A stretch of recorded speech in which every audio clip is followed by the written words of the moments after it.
छत्रपती संभाजीनगर शहरात फेब्रुवारी महिन्यात उन्हाचा कडाका वाढू लागला असून फेब्रुवारीपासून तापमानात चांगलीच वाढ नोंदवली जात आहे। सकाळपासूनच उन्हाचे चटके देऊ लागल्याने दुपारच्या सुमारास रस्त्यांवर वर्दळ कमी झालेली दिसून येते।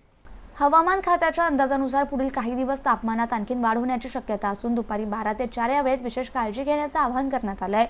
गुरुवारी साधारण 34.4 अंश सेल्सिअस तापमान नोंदवण्यात आले होतं। दुपारच्या वेळेत बाजारपेठा चौकात तुलनेने कमी गर्दी दिसत असून नागरिक सावलीचा आसरा घेताना दिसतात। वैद्यकीय तज्ज्ञांनी उष्माघात टाळण्यासाठी भरपूर पाणी पिणे, डोक्यावर टोपी, रुमाल वापरणे, हलके आणि सुती कपडे परिधान करणे तसेच अत्यावश्यक कामाशिवाय दुपारच्या वेळेत बाहेर पडणे टाळावे असा सल्ला दिला आहे। दरम्यान वाढत्या तापमानाचा परिणाम शेती पिकांवरही होण्याची शक्यता व्यक्त केली जात असून शेतकऱ्यांनी पिकांना वेळेवर पाणी देण्याचे नियोजन करावं असं आवाहन कृषी विभागाकडून करण्यात आलंय। फेब्रुवारीतच एप्रिलसारखी उष्णता जाणवत असल्याने नागरिकांमध्ये उन्हाळ्याची चाहूल लागली आहे। छत्रपती संभाजीनगर शहरामध्ये आता उन्हाचा तडाखा आपल्याला बघायला मिळतोय।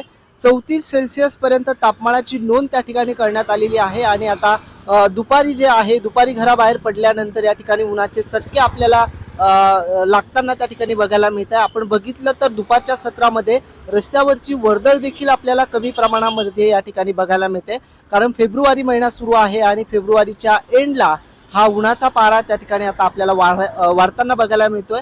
पुढच्या काही दिवसात आणखी या ठिकाणी उन्हाचा पारा वाढण्याची शक्यता त्या ठिकाणी आता वर्तवल्या जाते। त्यामुळे आरोग्य विभागाकडून देखील सांगण्यात येत आहे की घराबाहेर पडताना टॉवेल किंवा डोक्यावरती रुमाल, टोपी याचा वापर करून नागरिकांनी या ठिकाणी दुपारी घराच्या बाहेर पडा असं आवाहन देखील आरोग्य विभागाकडून या ठिकाणी करण्यात येत आहे।